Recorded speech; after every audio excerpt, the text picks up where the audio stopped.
marketing, entrepreneurship, and all things small business.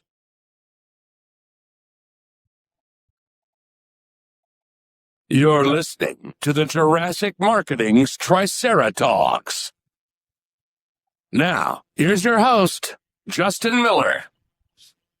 All right, it's cause for celebration. Yay! We should have like confetti and fanfare behind Wait, this. you didn't mount the balloon drop with the dinosaur balloons? Oh, I thought you were going to do that.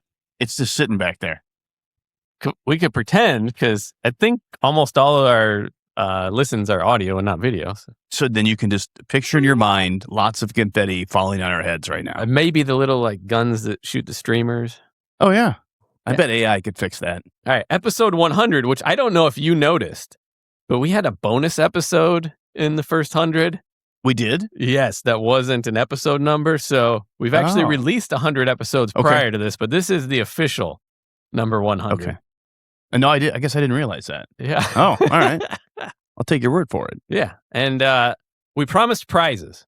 We did. That's true. We did promise prizes. So you're not even going to have to listen to the whole episode. I'm going to give you the prizes right now. So we're going to have the first 3 people. Mm-hmm. And it doesn't matter when you're listening to this, because it doesn't mean someone prior to you actually responded. That's true. So first 3 people that text us at 309-767-0004, just send the words Dino Bucks. You're going to get $100 in service credit. Nice. So I'm going to give away $300 in Dino Bucks All right. for our 100th episode here. Let me grab my phone. 309-767-0004.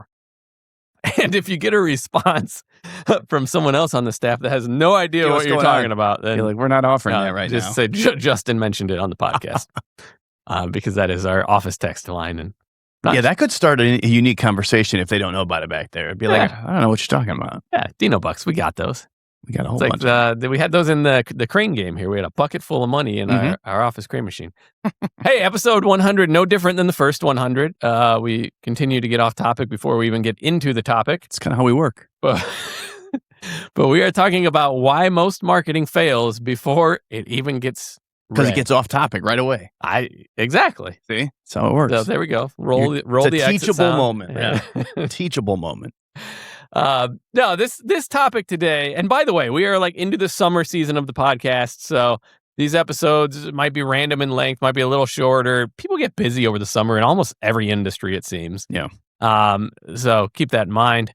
And we'll be back to guests in the following month. So you have a month of us doing just kind of fun off the wall stuff. But most marketing fails not really because like what you focused on as the business owner was bad. So the offer, what you're serving may be perfectly good, but the marketing itself is failing because you're not getting attention to start with. Like you can have the best offer in the world, but if no one's reading it, no one's seeing it, out the gate, you're just not going to win. So this has a little bit to do with distraction.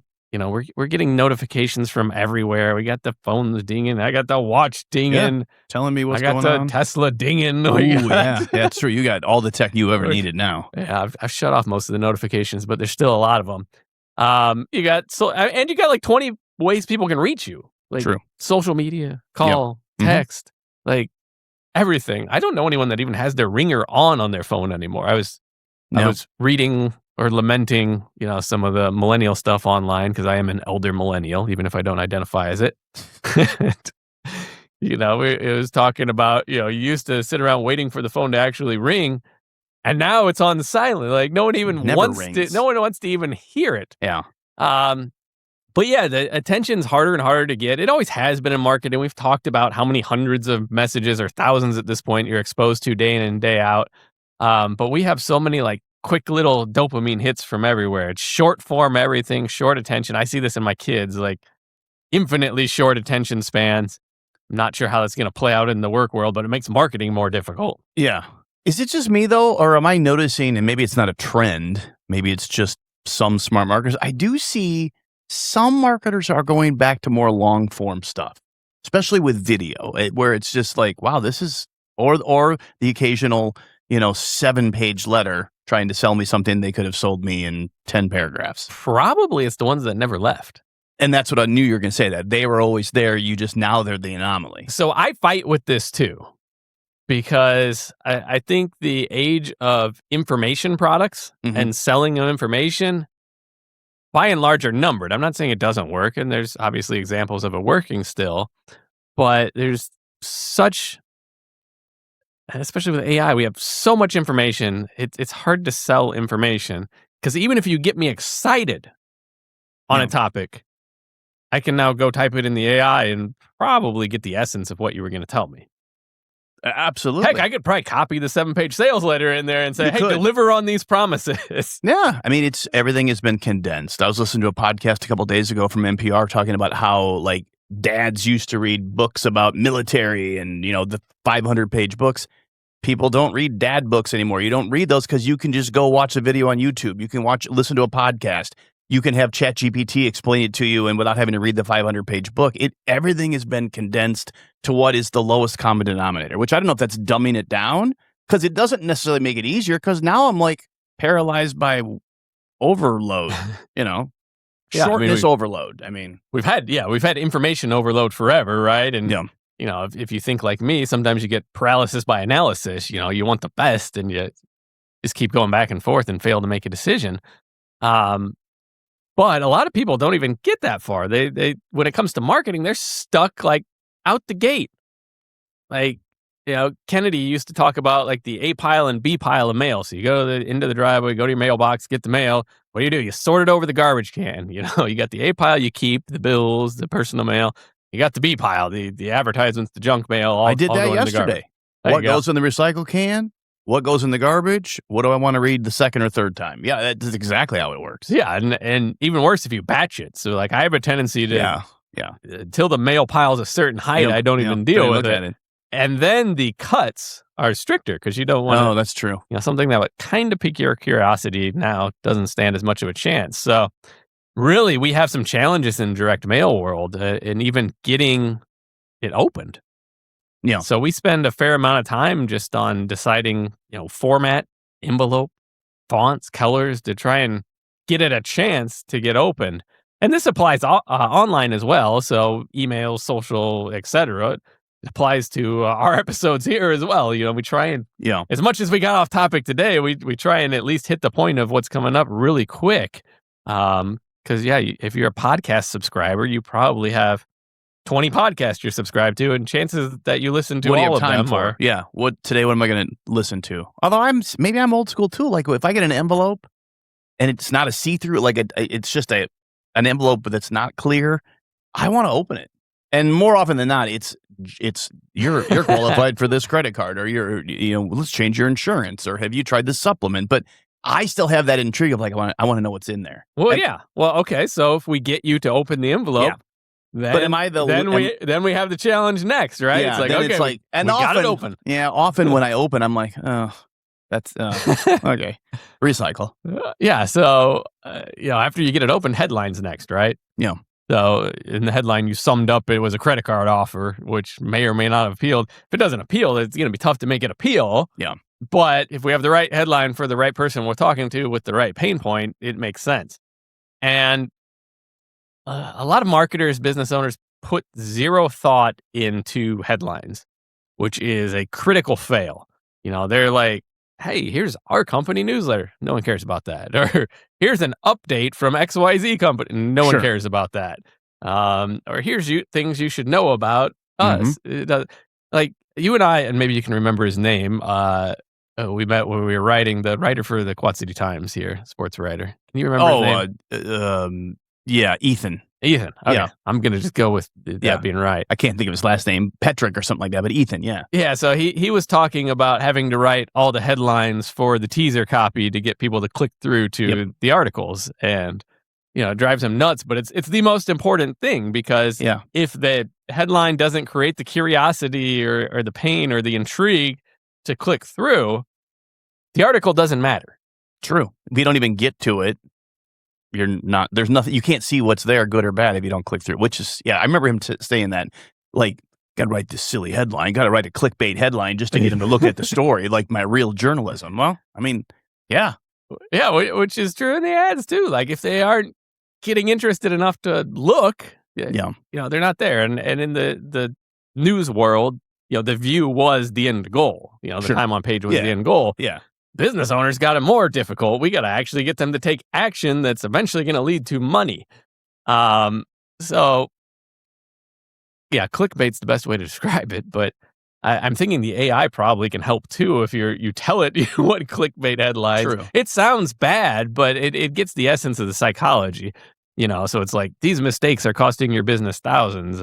Better if it's not just business and it's very specific to what type of business, or before you spend another $1 on XYZ, make sure you should know, or here's 3 mistakes. Yeah. Do Your test customers loaders, hate you yeah. because of this. Yeah. Yeah. Is that just the way it is? Does traditional solid copywriting for headlines still work, or do you have to like grab attention by doing something? Well, this clickbaity? was always good copywriting. Okay. It's just critical now. Okay. And there was always, an attention line on a lot of sales letters, attention so-and-so, or this is for so-and-so. And here's the key though, the headline's like not to sell. All it's to do is to earn attention for a little bit, Okay. to let us get into the message. Okay. So, I mean, the first impressions are everything on this.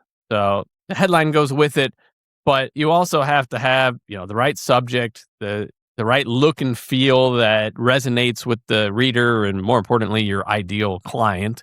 The eyeballs for us usually are not worth anything. It's getting the right person that's going to buy something. So the visuals, the look, the feel, the headlines got to say, hey, they know something about me. So I ended up with like supplements on Facebook targeting the heck out of me. Okay. For a specific health condition. Yeah. And they're really good copywriters. Really? Like you reading through, you're like, yeah, they really So you're like- understand the pain. See, you look at things differently though. Like you're not necessarily like, oh, another supplement I could check out. You're like watching for the headline. You're like watching other Well, copywriters. they don't reveal what they're selling out the gate. Yeah. So they're through the emotion of the issue and proving they understand the pain. Yeah. And then, kind of twisting the knife of the Sure. pain. Yeah. And then ultimately, eventually they get to what they're selling. And I'm like, oh, another bullshit, whiz bang Yeah. thing. Ah, damn. I thought you understood the condition and I thought you had the solution, but I don't believe your solution. So they had another hurdle, but really good on the writing up front. In competitive fields, you'll find that a lot. Let's talk about like the inverse, like how to screw this up. So typically people screw it up by trying to look too professional, look too corporate. They're trying to like look legit, the image, right? And Too polished. yeah, and we have a whole episode coming up on this, but overall, authentic is winning more and more. And I think it's related to the AI world we're in and everyone's BS meter going higher and people craving that real interaction. If you want to take the flip side, it's like the loneliness and the depression and the isolation in the world that all these things that are supposed to be connected had made people become. So if you're sterile and transactional in your approach with no personality, you ain't gonna win. Like I'm trying to think of like the online creators that stuff comes up on my feed on social, and a lot of them are just direct to camera. Yes. Yeah. Like, yeah, we've overproduced our show a little bit, maybe to our own peril. It's okay. We have fun with it, but probably could achieve the same amount of views by grabbing the iPhone and Sure. hitting record. Yeah. And dancing that line of what is too much, what's not enough, what looks legit but still looks human and fun, and we play with that a lot with the brand here, obviously, and Because there's humor in it, though. Well, and it's not. You don't take yourself too seriously. but I think that's going to be the mistake. Like, please, as a listener, don't be thinking, "Oh, you can do that because you have a dinosaur theme." I can't do that because I run a personal injury law firm. Yeah, maybe don't use the dinosaurs. You could, though, by the way. use a ferret. I don't know. No, Yeah, is that bad? you use the hamster on the wheel. I Sure. ever feel like There you go. but yeah, then the owner puts on the hamster costume on the life size wheel. No, but you don't have to go like over the top.